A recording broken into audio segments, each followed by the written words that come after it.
Alors, le choix technique suivant que nous allons expliquer, ça va être le choix technique qui est, que nous avons planté lors de notre plantation ce que l'on appelle donc des jeunes plants. Donc nous avons planté que des jeunes plants, c'est-à-dire des plants de 1 an qui sont ce qu'on appelle des jeunes plants en racines nues. C'est-à-dire que les plants, heu, quand on les reçoit, sont directement avec leurs racines à nu. Les racines ne sont pas dans une motte de terre, contrairement par exemple alors c'est vrai que les arbres étaient en motte, donc une partie des arbres, les chênes et cetera, pas tous et par exemple les houx sont aussi en motte, donc une motte de terre dans un petit, baquet en plastique là, alors que la plupart des plants sont plutôt des jeunes plants en racines nues, donc qu'on a arrachés directement comme ça en pépinière et qu'on a, envoyés comme ça pour les planter. Alors, quel est l'intérêt de planter ces jeunes plants en racines nues? Donc, un des avantages, c'est que comme ils ont qu'1 an, ils ont juste été, semés l'année dernière par le pépiniériste, ils ont germé et entretenus pendant seulement 1 an, du coup, ils sont pas très chers. Le pépiniériste ne les vend pas très cher, contrairement à si vous allez aujourd'hui, dans une, pépinière acheter un arbre de quelques années, un fruitier par exemple, vous pouvez tout de suite l'acheter une vingtaine d'euros. Là, les plants ne valent même pas 1 euro. Donc c'est pas très cher et on sait que les agriculteurs ont pas forcément déjà beaucoup envie de planter des haies. Donc l'idéal est, vraiment d'avoir des coûts de revient de la plantation qui soient pas chers, si on veut que, les agriculteurs acceptent de planter. Si ça leur coûte cher, ils vont de toute façon pas le faire, malgré les subventions. Ensuite, ces plants, leur autre avantage, c'est qu'ils ont un meilleur taux de reprise. Alors ce qu'on appelle le taux de reprise, c'est la quantité de plants qui poussent bien au printemps après la plantation par rapport à la quantité de plants qui vont être morts.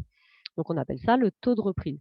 Et finalement, on se rend compte que ces jeunes plants, comme ils n'étaient pas encore trop habitués à l'endroit où ils étaient plantés avant et qui sont encore, jeunes et dynamiques, on va dire, dès qu'on les plante dans un nouvel endroit, à cet âge-là, ils s'y adaptent rapidement et ils ont un taux de reprise. Ils supportent assez bien d'être arrachés à un endroit et replantés à un autre et donc il y en a assez peu qui meurent.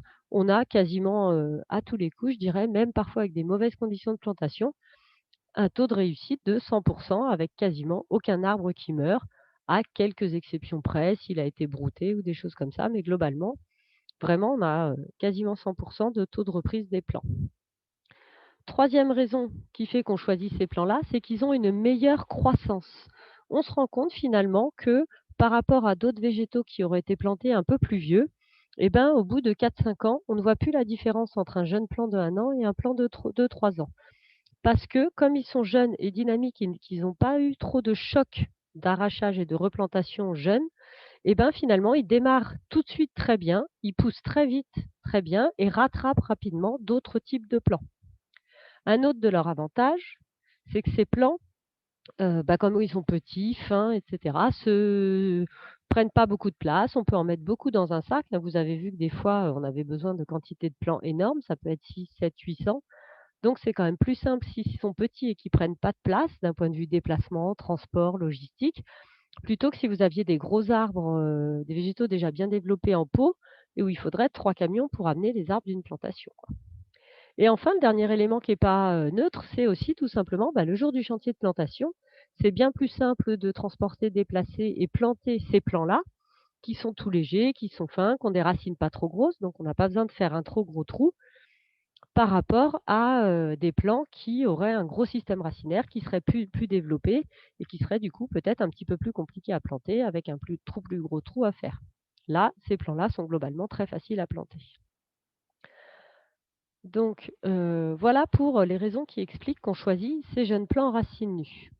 Ensuite, ces jeunes plants, qu'est-ce qu'on leur fait subir avant de les planter? Si vous vous rappelez, donc on les sort des sacs, on les trie, on les mélange et cetera.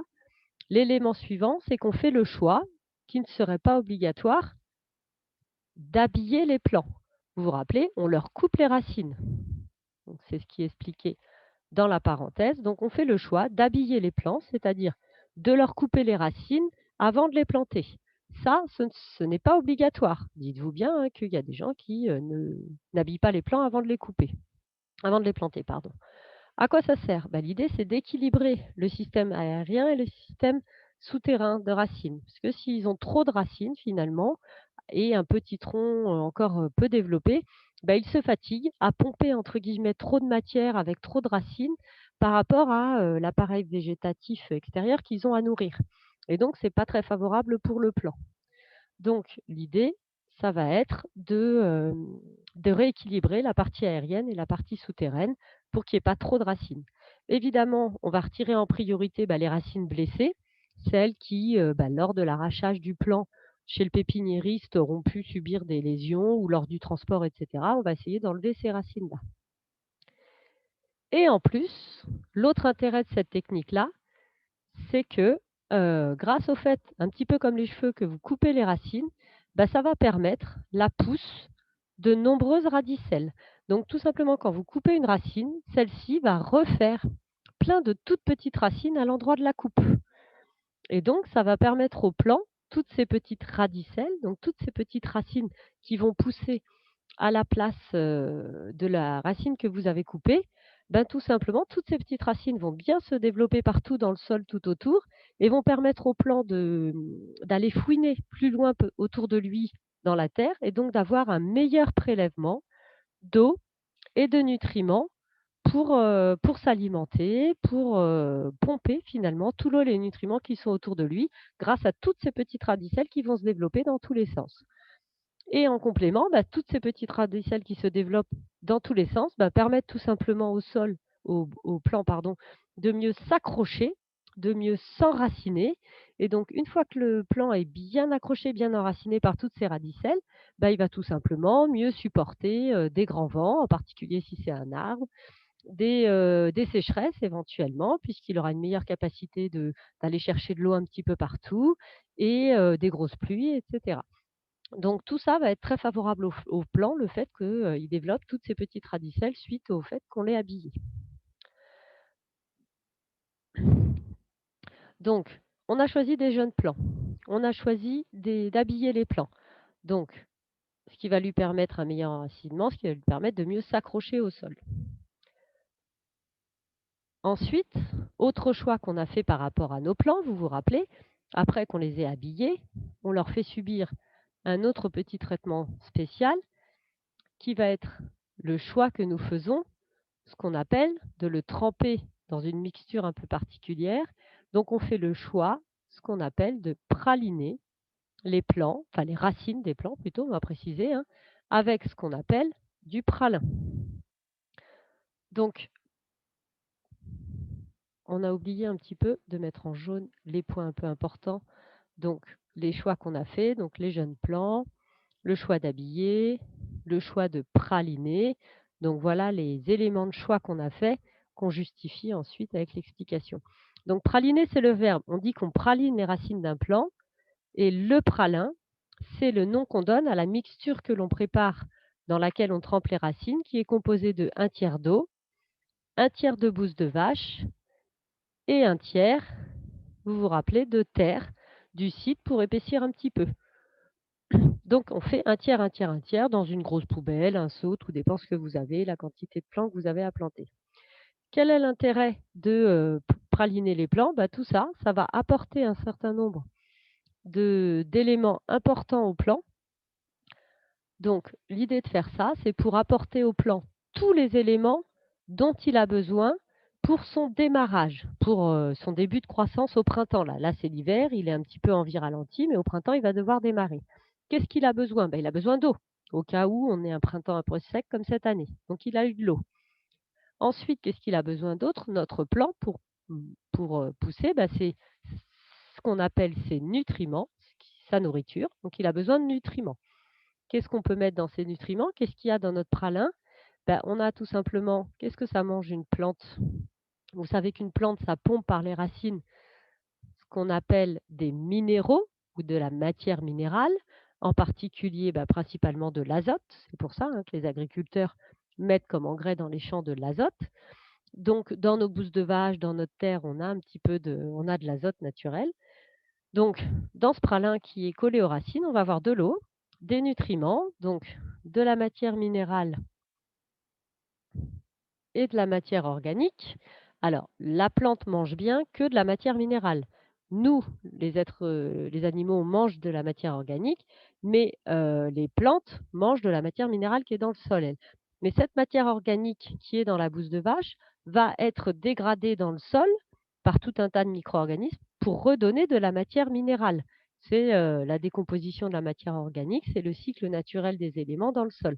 La matière organique donne de la matière minérale, donc qui pourra à nouveau nourrir le plant.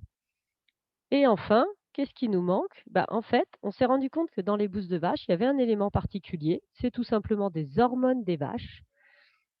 Et alors là, il y a encore un peu un mystère, c'est qu'on ne sait pas comment ça marche, mais on s'est rendu compte que, des végétaux qui étaient comme ça trempés dans de la bouse de vache, par rapport à des végétaux qui ne sont pas trempés dans de la bouse de vache, poussent beaucoup mieux que, ceux qui ne sont pas, trempés dans de la bouse de vache. Et on s'est rendu compte, en faisant des expériences, que c'est bien les hormones des vaches qui sont présentes dans leurs excréments, hein, tout animal dans ses excréments, excrète pardon, un certain nombre d'hormones qu'il a dans le corps. Et donc on s'est rendu compte en faisant des analyses et des tests que c'est bien les hormones des vaches qui favorisent la pousse des jeunes plants. On ne sait pas trop pourquoi, puisque normalement une hormone animale n'est pas favorable à aux végétaux. Mais là, en tout cas, on sait que ça marche sans savoir trop comment ça fonctionne. Et enfin, bah, tout simplement vos racines qui sont, pleines de pralin, bah, vous l'avez vu quand vous manipulez un peu les plants, bah, tout ce pralin, ça colle. Donc, bah, quand vous mettez les racines dans le sol, de la même façon, bah, ce pralin qui colle va permettre à la terre du sol de bien coller à nos plants et donc d'avoir ainsi une meilleure adhérence de la terre à nos plants. Donc, si la terre est mieux collée aux racines des plants, bah, ces racines vont mieux pouvoir pomper dans la terre bah, l'eau, les minéraux dont elles ont besoin parce qu'on a un contact direct entre les racines et le sol.